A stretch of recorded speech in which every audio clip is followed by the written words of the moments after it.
apa ya, kuantitas ya, kuantitas tidak akan pernah mengalahkan kualitas walaupun kita sedikit, pasti ini bermakna gitu. Khususnya apa yang dikumandangkan sama kawan-kawan Toba Animal Friends, saya sendiri salut ya, masih ada manusia sampai hari ini masih memikirkan shelter untuk satwa gitu. Itu bukan pekerjaan mudah. Mudah-mudahan diberkati dan banyak dukungan, banyak semangat ya. Nah, karena ini kita spesial tentang anjing, kebetulan saya dog lover sih. Kebetulan saya dengan Bang Arif Tarigan bikin lagu judulnya Lagu Untuk Anjing. Jadi kan saya buka dengan lagu untuk anjing.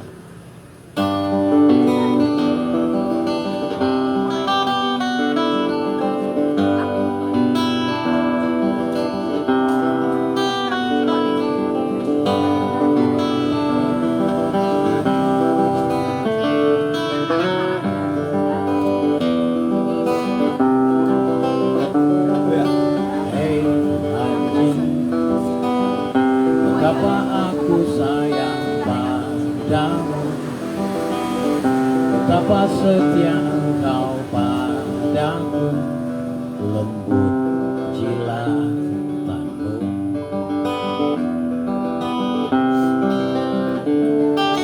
Hei anjing, betapa aku sayang padamu, betapa setia engkau padaku, ragu tata bambu.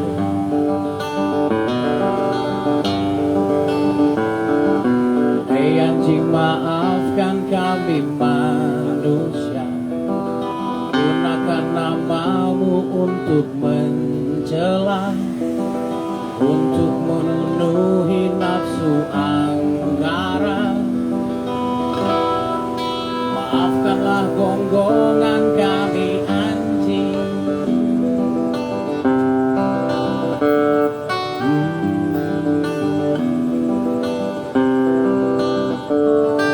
Hei anjing, terima kasih untuk waktumu yang selalu kau sediakan untukku.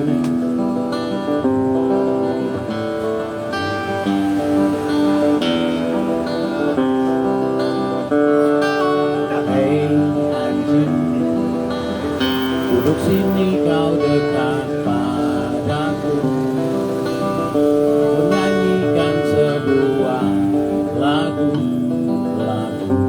untuk anjing.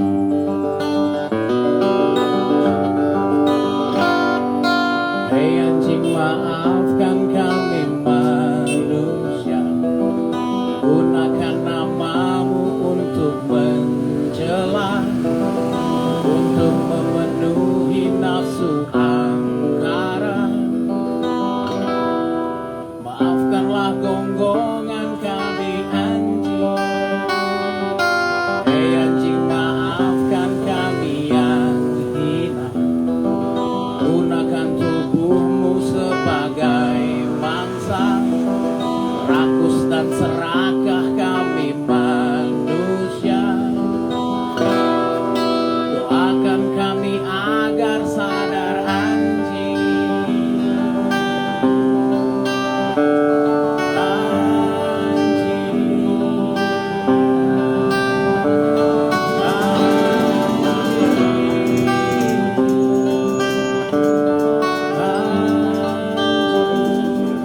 Doakan kami agar sadar anjing.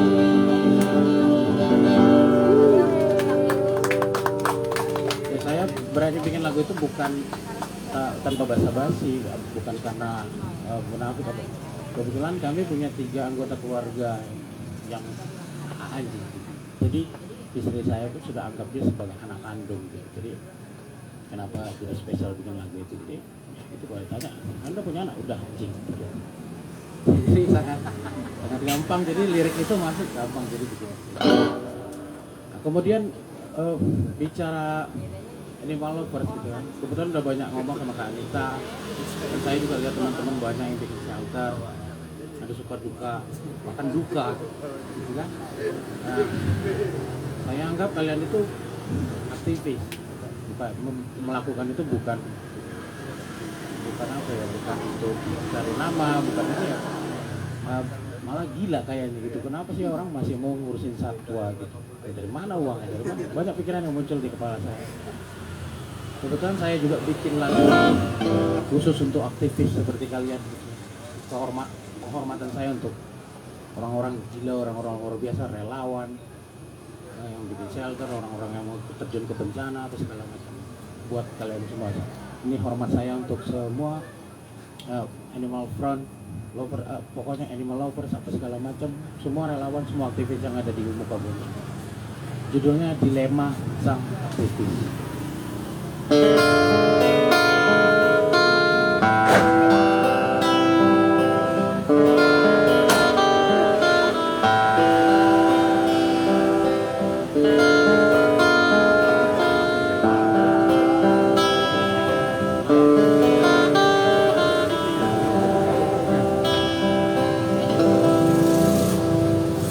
Sedihmu mengalir sampai ke kaki, berjuta dilema lari ke nadi, harapan panjang, tatapan kosong, engkau sulit terbang.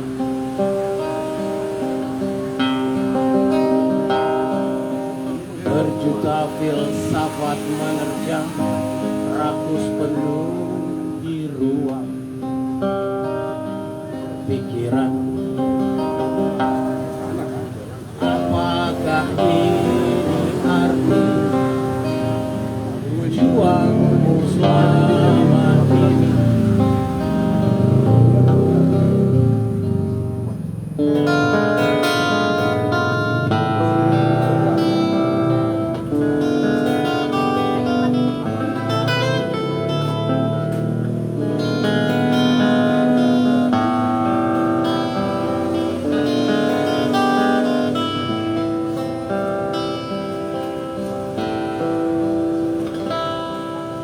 Cemburu batinmu pada apatis, mengapa kau harus jadi aktivis? Berkali-kali sahabat ingatkan jangan terlalu berjalan, namun kutukan empati ini kerap memaksa harus peduli. Apakah ini cinta, cinta pada dunia, padahal manusia hanya bersandiwara. Perintah takdir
seumur hidupmu.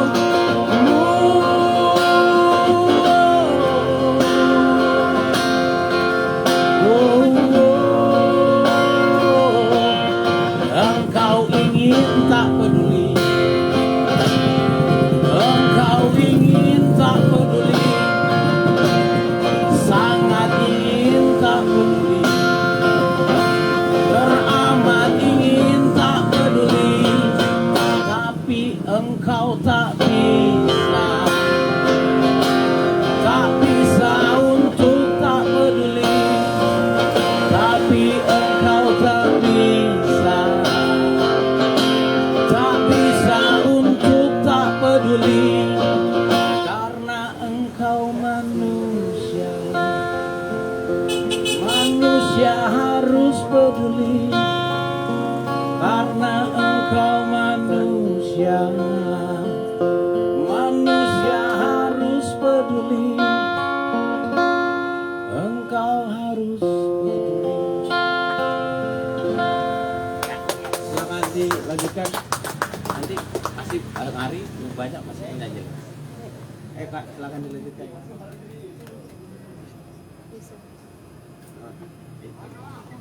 Nanti jam 10-an ya. Hah?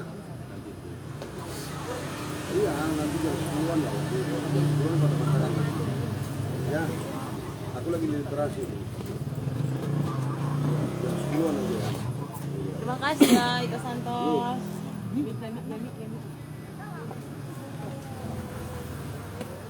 Terima kasih Ika Santos. Bagus sekali lagunya. Benar-benar seniman. Bukan hanya industri musician, tetapi seniman dan aktivis. Selamat datang Bang Cepi dan Dito. Makasih ya udah datang.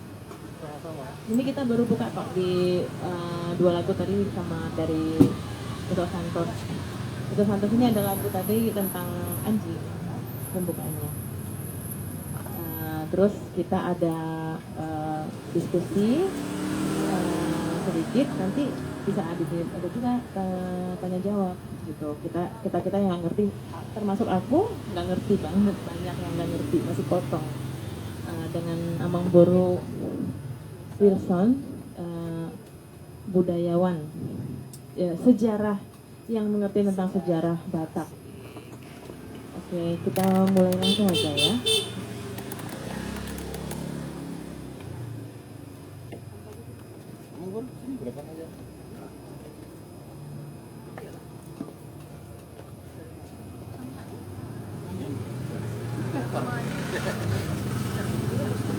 Iya. Sama susu coklat tadi apa namanya? Adik itu. Apa? Coklat tadi apa namanya? Coklat. Bukan ada. Terus family. Apa itu?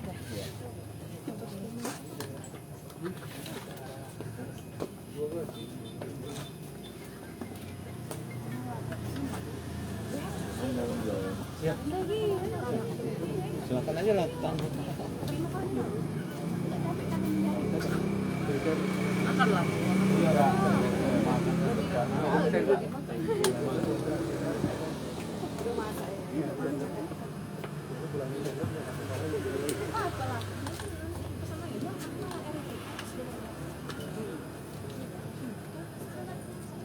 Selamat malam Amang Boro.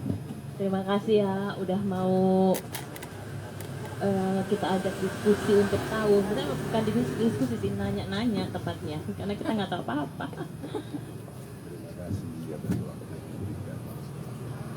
Oke.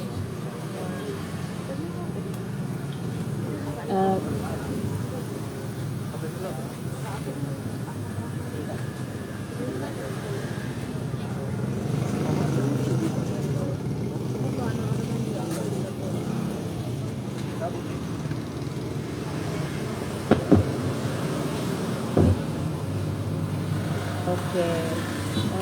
Langsung aja ya Mang ya, Mang Boro. Langsung aja ya. Kita ini kan Amang Boro lagi mengkampanyekan untuk bahwa anjing itu bukan makanan. bukan makanan, dan temanya itu Unang Marsial Langan. Sebenarnya susah sekali kemarin untuk mau bikin tema itu adalah Unang Marsial Langan karena kesannya agak kasar, terus akan ada beberapa yang pasti pro dan kontra untuk kampanye ini, karena kampanye ini dilaksanakan di daerah yang banyak pemakan anjing gitu. Nah, tapi saya sebagai orang Batak, bapak saya pun dulu kami nggak pernah makan anjing. Gitu. Jadi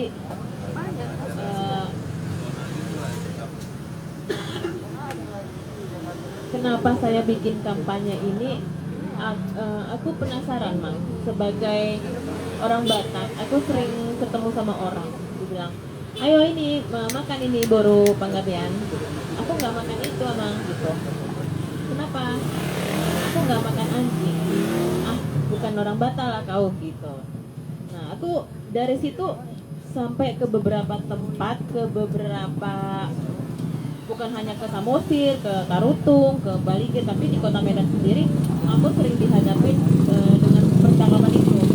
Kau nggak makan babi, kau nggak makan anjing. Bukan inilah kau, cuma berburu aja lah kau, bukan orang Batak asli kau, gitu. Itu, tetapi dengan aku nggak pengen aku cuma dilabelin boru Batak gitu, boru Panggabean, aku nggak ngerti. Aku cari-cari tahu, terus aku mulai keliling-keliling. Nggak pernah ada yang namanya di buku itu bahwa anjing itu tradisi kita. Sampai sekarang pun di acara-acara Batak, saya pernikahan, pembaptisan, bahkan kematian itu nggak pernah ada menu daging anjing gitu. Jadi aku penasaran kenapa itu dibikin, dibilang banyak orang dari tradisi halak Batak gitu, Mamboro. Itulah pertanyaanku, kenapa bisa jadi, apakah itu dalam tradisi kita apa gimana, Mang Boro? Iya, terima kasih. Kalau kita bicara tradisi, ya itu tadi sudah disampaikan, orang Pati, yang tahun, ya katakan budaya Indonesia, itu belum pernah ada kita temukan, ya misalnya daging paling tidak ya lomo-lomo atau kita bilang lah, itu pun peradaban, itu pun budaya-budaya kemudian itu. Kalau kita mau masuk lebih dalam lagi, lebih jauh lagi ke budaya peradaban Batak kuno, yang namanya daging anjing, babi itu bukan makanan. Justru kalau kita bilang mereka haramkan, itu urusan internal. Inilah kita bilang ya, para pengikut atau pelanjut budaya dan peradaban Batak kuno seperti Parmalin maupun Parpariwin. Karena yang saya pahami ada beberapa kasus, salah satunya waktu 2016 kalau nggak salah itu ya, di Bakara, kita mau mengembalikan, mendudukkan kembali batu Kapuk-Kapuk yang hilang dari tempat duduknya, posisi batu sebelumnya, tapi seminggu kemudian itu batu kembali. Setelah itu bersama dengan Pemda Humbangan Sundukan kita buatlah acara spiritual atau acara budaya tradisional untuk mendudukkan, mengembalikan batu itu ke posisi semula. Dan ternyata di situ bukan, nggak ada kita dengar daging babi atau daging anjing dibikin sebagai apalah kita bilang, sebagai menu untuk pelaksanaan dari ritus ini. Justru di situ yang dibuat, yang dipotong di situ justru kambing putih, kambing botak, nggak ada anjing, nggak ada ya babi. Jadi artinya kalau kita bicara anjing itu menjadi sebuah tradisi, seolah-olah sebuah tradisi Batak kuno, ya ini kan sudah terjadi perubahan pemahaman ini. pemahaman yang dimunculkan, didatangkan kemudian. Siapa yang mendatangkan ini? Ya sudah pasti pendatang dari luar.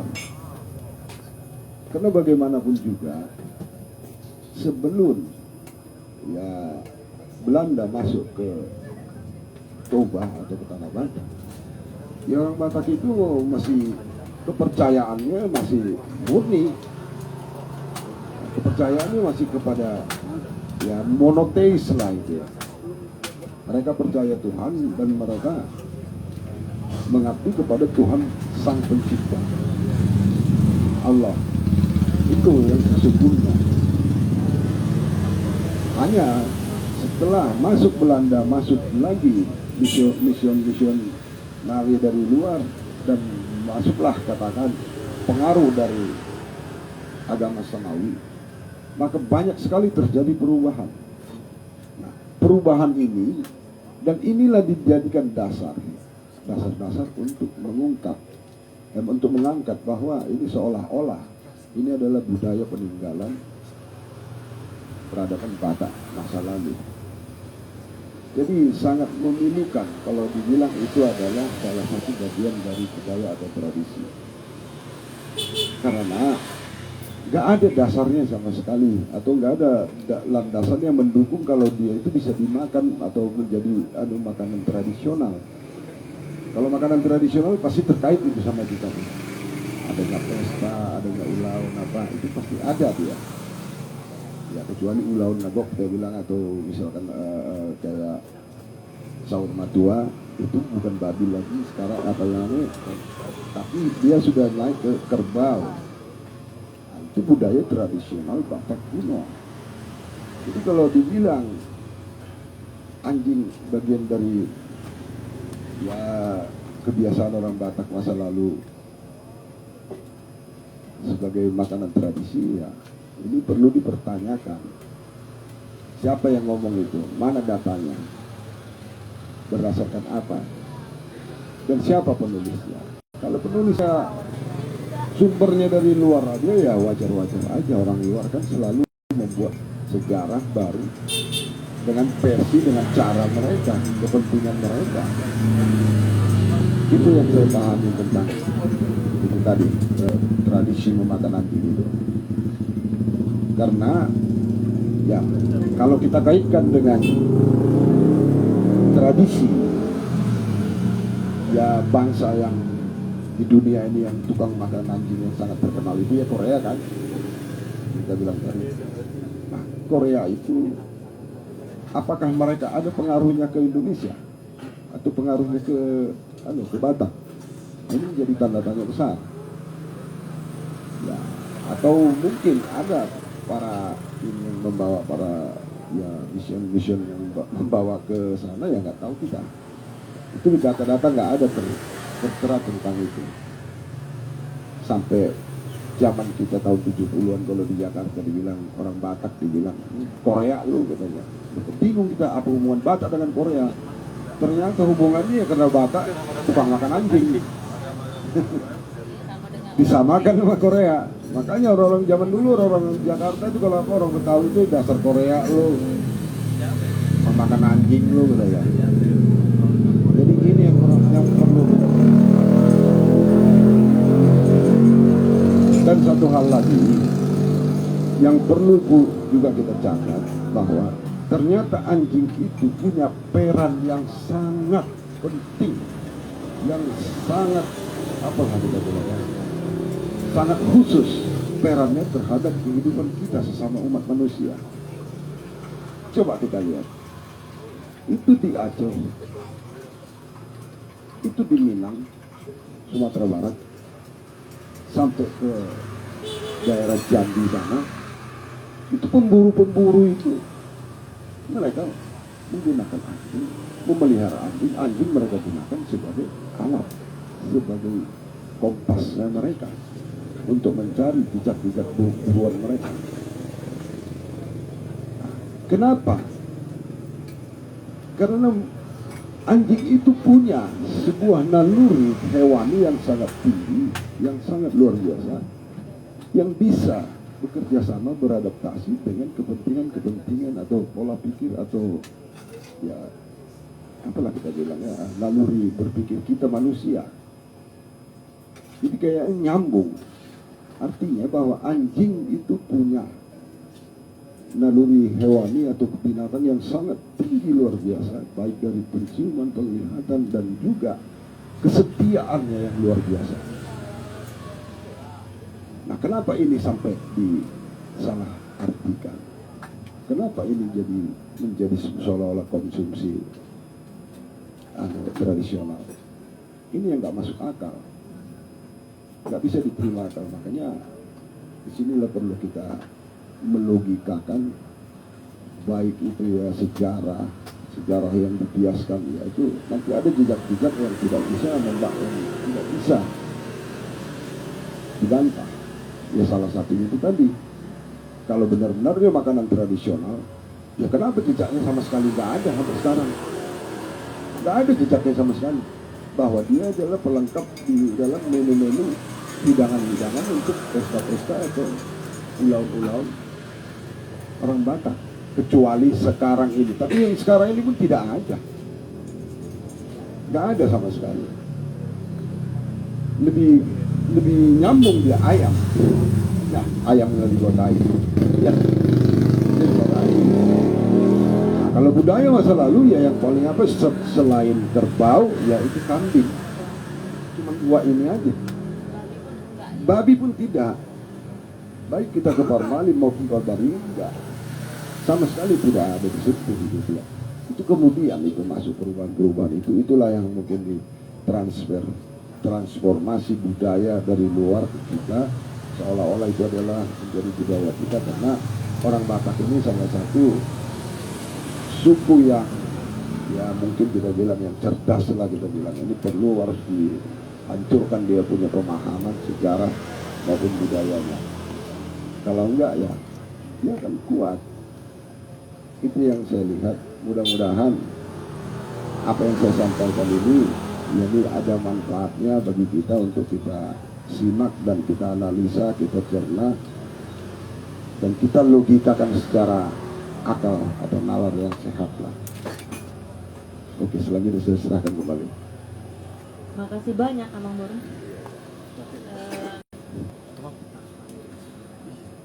Untuk penjelasannya itu udah cukup jelas ya. Marlina, ada yang mau ditanya nggak? Kita sering debat nih masalah ini di rumah. Nggak ada ya? Bang Cepi. Udah pas sih dibilang aman. Udah pas ya. Ini hal-hal Batak nih yang aku tanya nih. Pas ya, pas lah ya. Jadi kembali nyambung ke tadi penjelasan Amang Boro. Kalau misalnya sampai sekarang kan memang nggak ada daging anjing itu di Ulangun kita, ya. Tapi misalnya berubah jadi ayam gitu, ada ayam anggota gitu ya. Berarti sebenarnya tradisi itu juga tidak pakem ya? Tidak jelas asal usulnya dari mana kok bisa muncul itu gitu. Hanya coba kita kalau mau kita lebih anu lagi, lebih detail lagi melihat atau lebih sensitif lagi melihat sifat dan karakter orang Batak ini yang saya perhatikan identik dengan kerakusan, mokus katanya. Jangankan daging anjing, ular, segala macam biawak apapun dimakan. Nah, kenapa ini bisa dimakan? Ya karena ini biasanya untuk tambul. Apakah awal-awalnya dulu karena budaya orang Batak dulu, kebiasaan orang Batak nongkrong di lapo-lapo, di gede-gede tuak, ya kan? Nah, di lapo-lapo gini ya, supaya ada tambul dikasih lah. Ternyata enak. Tambul itu apa, Bang Boro? Tambul itu makanan pendamping gitu loh. Kalau kita minum tuak, ya cemilannya itu ya. Snacknya ya. Snacknya atau cemilannya. Kan Ya. orang-orang follower kita banyak yang nggak ngerti tambul. Kemarin juga ada yang nanya dari itu orang Batak, Boro Simanjunta di Jakarta. Iya. Tambul itu apa Kak? Gitu. Jadi aku juga agak tambul itu kayak snack itulah gitu kan. Jadi udah denger ya teman-teman. terus aku mau nanya